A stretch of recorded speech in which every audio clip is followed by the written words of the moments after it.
এবার এখানে আমাদের আমাদের তাতেও আপত্তি নেই, কোনো অসুবিধা নেই। আমি এসএসসিকে জিজ্ঞেস করেছি, এসএসসি চেয়ারম্যান ওখানে আছে, এসএসসিরও কোনো অসুবিধা নেই। সিবিআই থেকে প্রাপ্ত তালিকা যোগ্য অযোগ্য যেটা তারা তাদের হাতে আছে তারা তুলে দিতে পারেন, এবং সেখানে কোনো সমস্যা নেই যদি আইনি পরামর্শ আমরা ইতিবাচক পাই। এই মূল দুটি দাবি ওরা আমাদের কাছে করেছিলেন, তার পরিপ্রেক্ষিতে এই কথা আমি এখন আপনাদের জানালাম। আপনাদের যদি আর কিছু প্রশ্ন থাকে সেটা আপনারা করতে পারেন। আনুমানিকভাবে আইনি পরামর্শ চাওয়া হচ্ছে, আমার মনে হচ্ছে সপ্তাহ দেড়েক দুয়েকের মধ্যেই আমরা এর একটা নিষ্পত্তি করতে পারবো। ওরা বলছিল 21 তারিখে আপনারা এই ওয়েবার যোগ্য অযোগ্যের তালিকা প্রকাশ করবেন। তাহলে আজকে যদি 10 তারিখ হয় আর এই 21 তারিখ যদি আর 11 দিন পরে হয়, আর আমার বলে যদি 2 সপ্তাহ হয়, তাহলে 2 সপ্তাহ থেকে 14 দিন থেকে 2 সপ্তাহ মানে যদি 14 দিন হয়, তার থেকে 3 দিন কমান, তাহলে সেটা হচ্ছে যোগ্য অযোগ্য তালিকা যখন আপনার কাছে ছিল, তাহলে এত সময় লাগলো কেন? কোথায় কোনো সময় লাগেনি, দিয়েছে। আমি তো বারবার করে বলছি এটা একটা তৈরি করা, আমাদের বিরোধী দলের তৈরি করা ন্যারেটিভ।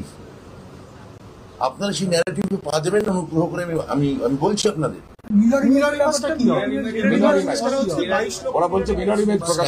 মিরর ইমেজ সেটাও আমরা আইনি পরামর্শ নেব, সেটা যদি সম্ভব হয় আমরা তুলে দিতে কোনো অসুবিধা নেই। সিবিআই রিকভার করেছে ওইটা তো? হ্যাঁ, অবশ্যই তুলে দিতে পারি।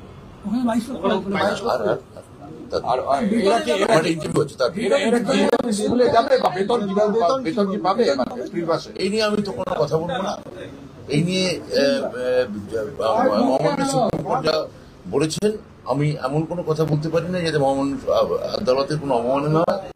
এটা যেরকম আপনারা বুঝতেই পারছেন, আমরা সর্বাত্মকভাবে রিভিউ পিটিশনে যাব, মহামান্য সুপ্রিম কোর্টের কাছে আবেদন করব, এসএসসিও করবে, আমরা করবো। আমার আশা রাখছি যারা বঞ্চিত যোগ্য শিক্ষক তারাও করবেন। ফলে এটা আমাদের রিভিউ পিটিশন অব্দি এটা নিয়ে আমাদের কথা বললে এটা আদালত অবমাননা। তাহলে সুপ্রিম কোর্ট এটা অর্ডার দিয়েছে যে যারা যেভাবে সুপ্রিম কোর্ট একটা করে আগে তুমি বলবে, বল। যেভাবে এই মুহূর্তে তারা রাস্তায় রয়েছেন, প্রতিদিন মিটিং করছেন, অবস্থান করছেন, অনুষ্ঠান করছেন, তারা কি থাকতে? আমি পরিষ্কারভাবে বলতে চাই যে তারা আমাকে স্পষ্টত জানিয়েছেন যে তারা অনুসরণ করছেন না। তারা আমাকে, যারা আমার সঙ্গে যে প্রতিনিধি দল এসেছিল, আমি পরিষ্কারভাবে জানাই আবার, তারা আমাকে স্পষ্টত জানিয়েছেন তারা কোনো অনশনের মধ্যে নেই। তাদের মধ্যে একটা ছোট অংশ, তাদের মনে হয়েছে তারা রাজনৈতিকভাবে কোনো না কোনো দলীয় ভাবে যুক্ত, তারা এই অনশন ধর্ণা বা এই ধরনের উত্তেজক পরিস্থিতি তারা প্রভোকেশন দিচ্ছে। আমার তাদের উপরে কোনো রাগ নেই, কেন তাদের মধ্যেও যদি বঞ্চিত যোগ্য থাকে। কিন্তু আপনাদের বোঝা উচিত, আপনাদের কোনো আচরণ, আপনাদের কোনো বিষয়, আপনাদের কোনো প্রভোকেশন, বাকি কিন্তু হাজার হাজার সত্যিকারের বঞ্চিত যোগ্য শিক্ষক যারা মমতা বন্দ্যোপাধ্যায়ের ওপর, মুখ্যমন্ত্রীর ওপর, সরকারের ওপর আস্থা রাখতে চাইছেন, তাদের ভবিষ্যৎকে অন্ধকারাচ্ছন্ন করে দিতে পারে। ফলে আপনারা যেটা বলছেন এই অনশন টনশন ইত্যাদি কথা, এটা একটা খুব লিমিটেড একটা অংশ চালাচ্ছে, এবং ওদের পরিষ্কার ওদের মধ্যে একটা যে বিভাজন আছে সেটা নিজেরাই আজকে ওরা আমাদের বলেছে। সুপ্রিম কোর্ট, আমি সব বলছি সুপ্রিম কোর্টের অর্ডার আছে বলে আপনারা বলছেন বেতনের ব্যাপারে এখনো কোনো সিদ্ধান্ত আপনারা জানাতে পারবেন না, কিন্তু সুপ্রিম কোর্টের এটারও তো অর্ডার আছে যে যারা অযোগ্য তাদের বেতন সুদ সমেত ফেরত দেওয়ার, সেই ব্যাপারে আপনারা কোনো পদক্ষেপ নেবেন, পদক্ষেপ করছেন? দেখুন, রিভিউ পিটিশনের জন্য আমরা ওয়েট করবো, এবং ইতিমধ্যে আমরা এটাও বলেছি আমরা ক্লারিফিকেশনে গেছি। 17 তারিখ সেটা নিয়ে একটা মামলা আছে, তাই 17 তারিখে মামলার ফলাফলটা একটু দেখে নিই, সেটা নিয়ে তখন নির্দিষ্টভাবে বলতে পারবো। আজকে গিয়েছিলেন চাকরি প্রার্থীদের আন্দোলনের যে এসএসসি ভবনের ওখানে, তাকে গো ব্যাক স্লোগান শুনতে হয়েছে, কি বলবো? এবার তাকে যদি গো ব্যাক করে থাকেন, এবার আমি তো প্রথমেই এটা বলবো যে কে চাকরি প্যানেল বাতিল করেছিল, কে ভক্ষক ছিলেন, কোন ভগবান সেই সময় তাদের চাকরি খেয়েছিলেন এবং সবাইকে একসঙ্গে বলেছিলেন যে সবাই দুর্নীতিগ্রস্ত। তো আমি ওনাদের অভিনন্দন জানাবো এই কারণে যে ওরা বুঝতে পেরেছেন দেরিতে হলেও তাদের সঙ্গে সত্যিকারের মমতা বন্দ্যোপাধ্যায় একজন সরকার আছে। যেটা বলে গেলেন যে তারা এখনো পর্যন্ত যতক্ষণ না পজিটিভ কোনো ডিরেকশন হচ্ছে 2 সপ্তাহ পর যে টাইমসীমা বেঁধে দেওয়া আছে, তারা কিন্তু রাজপথেই থাকবে, এমনটা জানিয়ে দিয়ে গেছেন। এই সেটা আমি তো ওদের সঙ্গে সহমত, আমি ওদের সঙ্গে একমত যে যেটা আমরা প্রতিশ্রুতি দিয়েছি তাই যদি রাখতে না পারি, তা যদি ভুয়ো বলে পরিগণিত হয় তাহলে তো সত্যিই তাদের আন্দোলন থাকা উচিত। কিন্তু আমি তাদের কাছে দাবি করব, যতক্ষণ আবেদন করব যে যতক্ষণ আপনারা আমাদের সঙ্গে আলোচনায় আছেন, যে দাবিগুলো আপনারা করেছেন, আমরা যেটা পরিপ্রেক্ষিতে বলেছি আমরা আইনি পরামর্শ নিয়ে এগুলো প্রত্যেকটি রাখার চেষ্টা করব, সেই সময়সীমাটা অব্দি দেখে নিন। অর্থাৎ 21 তারিখ আপনাদের কথা অনুযায়ী না হলে সমীচীন বলে আমি মনে করি। কিন্তু ওরা আন্দোলন করবেন কি করবেন না সেটা আমি আবেদন করতে পারি, সেই নিয়ে তো আমি কোনো আমি বক্তব্য শেষ না করলে আমি চলবো রিভিউ পিটিশনে কবে যাচ্ছেন বা সরকারের পক্ষ থেকে বা এসএসসি এটা কিছু ঠিক হচ্ছে আপনারা কবে যাবেন? দেখুন, রিভিউ পিটিশনে তো আমরা যাবই। এখানে আমরা যত দ্রুত সম্ভবই হয়তো আমরা যাবো। একটা শিক্ষক প্রতিনিধি এসে বলে গেলেন স্কুলে আমি ওদের ফিরতে বলেছি, বিশেষত যোগ্য যারা আছেন, আমি আবার বলছি, আপনাদের মাধ্যমেও বলছি, আপনারা স্কুলে যান, স্কুলের সঙ্গে বিলঙ্গিং, স্কুলের সঙ্গে পজিশন, আপনারা যদি সত্যিই যোগ্য হন, আপনারা অবশ্যই যোগ্য, আপনারা তাদের স্কুলের সঙ্গে যোগাযোগ বিচ্ছিন্ন করবেন না। কেননা এই যে ছেলে মেয়েগুলি তাদের ক্লাস নিন, তাদের আপনাদের থাকার মধ্যে দিয়ে একটা কিন্তু সামাজিক যোগ্যতা অযোগ্যতার একটা মূল্যবান একটা নির্ণয় হয়।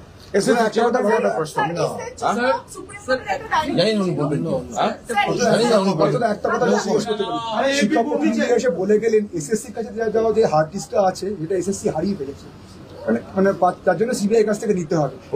কেন হলো? প্রথম কথা হচ্ছে যে সেটা এসএসসি চেয়ারম্যান বলবেন কি করে, কেননা উনি এসছেন 2022 সালে।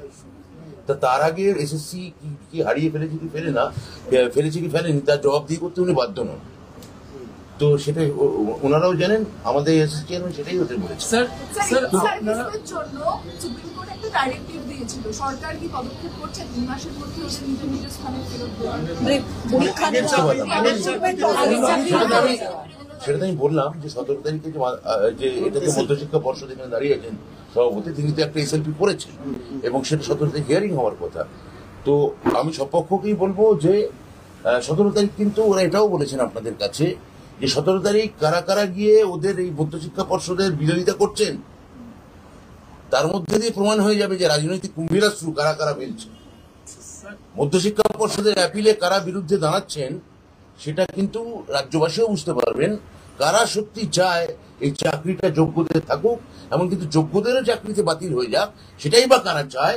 তখন একদম দুধ কা দুধ পানি কা পানি 17 তারিখের হিয়ারিং এ কারা কোর্টে আমাদের বিরুদ্ধে অ্যাপিয়ার করছেন তার দ্বারা প্রমাণিত হবে। জাস্ট আমার একটা লাস্ট প্রশ্ন, মানে ওরা এসএসসি চেয়ারম্যানকে প্রশ্ন, আপনি যদি বলেন যে এই যে যোগ্যদের তালিকা যেটা প্রকাশ করবে বলছেন, হ্যাঁ, সেই তালিকাটা কোর্টকে কনভিন্স করানো গেল না কেন? এই শুধুমাত্র যোগ্যদের তালিকা কোর্ট কেন কনভিন্স হলেন না? কোর্ট তো নিজে, মহামান্য সুপ্রিম কোর্ট নিজে তো টেন্টেড আনটেন্টেড কথাগুলো লিখেছেন, তাহলে তারপর মহামান্য আদালত কি সত্যি মানে ভেবেছেন বা না ভেবেছেন, কেন তিনি সন্তুষ্ট হননি বা হতে পারেননি, সেটা নিয়ে তো মানে আমরা বলতে পারি না। রিভিউতে সম্ভব সেটা, মানে আপনারা আমরা আশাবাদী রিভিউটা যাতে অভ্রান্ত এবং নিশ্চিত হয়, যাতে এরা সত্যি যোগ্য বঞ্চিতরা যে তাদের মর্যাদা পান, সেটা ব্যাপারে আমরা খুবই আশাবাদী। একই তথ্য দিয়ে রিভিউতে সম্ভব এসএসসি চেয়ারম্যানকে? একটি প্রশ্ন, যে আপনারা একদিকে আলোচনা সমস্যার সমাধান শুরু হওয়ার কথা বলছেন, বারবার করে বলছেন যে আইন ধৈর্য ধরার কথা বলছেন, সেখানে দাঁড়িয়ে প্রত্যেক নিরন্তর বিরোধী রাজনৈতিক দল তারা আপনাদের বিরুদ্ধে অভিযোগ করছে, সমস্ত ব্যর্থতার দায় আপনাদের পথে নামছেন, বিক্ষোভ আন্দোলন করছেন, তাদের জন্য কোনো বার্তা দেবেন যে তাদেরও ধৈর্য ধরা প্রয়োজন, যে আপনারা বিরোধীরা আমাদের কথা শুনবেন না। মমতা বন্দ্যোপাধ্যায়ের জয় দেখতে দেখতে এবং 26 সালে জয় এতটাই নিশ্চিত হয়ে আছে, বিরোধীদের গা জ্বলছে। বিরোধীরা ভাবছেন যে কোনোভাবে যদি এই 26,000কে বলি দিয়ে যদি রাজ্যে একটা অপ্রীতিকর রাজ্যে একটা সিচুয়েশন তৈরি করা যায়। কিন্তু আমি আবার ওনাদের কাছে অনুরোধ করব, যদিও আমি জানি চোরানাথ শোনে ধর্মের কাহিনী, হ্যাঁ, কিন্তু এটা আমি অনুরোধ করব ওদের কাছে যে দেখুন, বাংলা একটা কথা আছে, ভাত দেওয়ার নাম নেই কিল মারার গোসাই। হ্যাঁ, তো এই কিল মারার গোসাই আপনারা অন্তত হবেন না। আপনারা আপনাদের রাজনীতি আপনাদের মতো করুন, কিন্তু আমরা যখন এই শেষ মুহূর্তে ওদের একটা অক্সিজেন দিয়ে, ওদের খড়কুটো দিয়ে কোনোভাবে যাতে ওরা ওদের হৃতমর্যাদা ফিরে পায় সেই চেষ্টা চালাচ্ছেন, তখন আপনারা চাইছেন যে ওরা যেন আন্দোলন করে, ওরা যেন পারলে রিভিউ পিটিশন না করে রাস্তাতেই থাকে, আপনারা প্রায় সেই দিকে ওদের নিয়ে যেতে চাইছেন বিভ্রান্ত করে। কিন্তু আমরা এনাদের যোগ্য বঞ্চিত শিক্ষকদের আইনি প্রতিরক্ষা দেওয়ার ব্যাপারে বদ্ধপরিকর, কেননা মুখ্যমন্ত্রী মমতা বন্দ্যোপাধ্যায় নেতাজি ইন্ডোরের বৈঠকে যা বলেছেন সেই মোতাবেক আমরা এগিয়ে যাচ্ছি। বলছি, গরমের- এখানে বিরোধীদের কিছু বলার নেই। গরমের ছুটি 30 এপ্রিল থেকে আজকে নোটিফিকেশন আছে, লাস্ট কবে পর্যন্ত চলবে সেটা এখনো স্পষ্ট না। সেটা কেন? একটু প্রশ্ন সেটা হচ্ছে যে প্রায় 2 ঘন্টারও বেশি সময় ধরে আজকে বৈঠক হলো। সেই বৈঠকের পরে আপনি কি মনে করছেন যে আপনি ওদেরকে সরকারের যে বক্তব্য যেভাবে এগোচ্ছে সেটা বোঝাতে সক্ষম হয়েছেন? আমার তো মনে হয় যে আমরা সরকারের যে মূল ইন্টেন্ট, সরকারের যে মাইন্ড, সেটা দেখাতে আমরা মনে হয় যে আমরা ওদের সামনে সেটা আমরা পুরোপুরি বলতে পেরেছি। এবার ওরা নিশ্চয়ই, আমি আশা রাখবো যে তারা ভরসা রাখবেন এবং মমতা বন্দ্যোপাধ্যায়কে ভরসা রাখতে হবে। গরমের ছুটিটা, হ্যাঁ, প্রশ্ন একবার বলুন। 30 এপ্রিল থেকে গরমের ছুটির নোটিফিকেশন, যেটা মুখ্যমন্ত্রী বলেছিলেন, কিন্তু কতদিন সেই ছুটি চলবে এটা কিন্তু অনির্দিষ্টকালের জন্য কি গরমের ছুটি চলবে? না, গরমের গতবার যেমন হয়েছিল মনে করে দেখুন, গরমের ছুটিটা খানিকটা প্রলম্বিত করা হয়েছে, একটু এক্সটেন্ড করা হয়। সেটা গরমের তাপমাত্রা উচ্চাবচতা দেখে আমরা খুব দ্রুতই জানিয়ে দেবো যে কতদিন থাকবে। ঠিক।